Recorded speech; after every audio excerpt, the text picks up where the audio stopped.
Сақ болыңыз. Деструктивті ағымдар.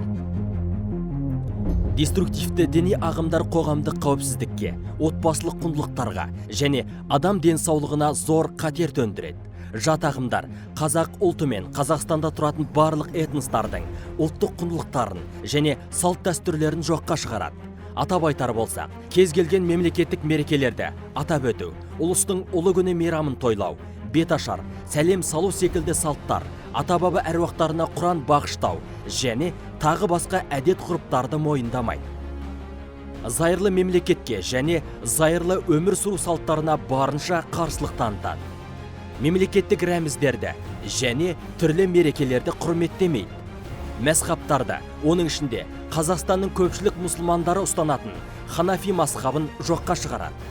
Орталық Азияда және мұсылман әлемінің басқа да аймақтарында орныққан діни мектептерді ешқашан құптамайды.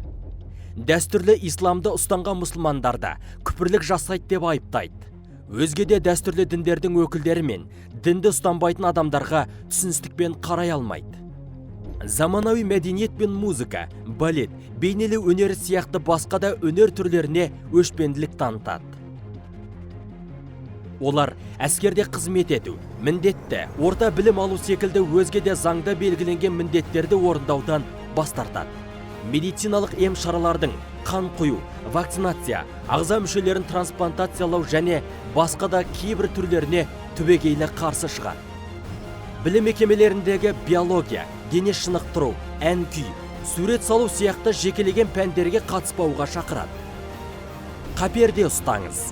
Деструктивті діни ағымдар үшін сіздің өмірлік қызықтарыңыздың құны көк тиын.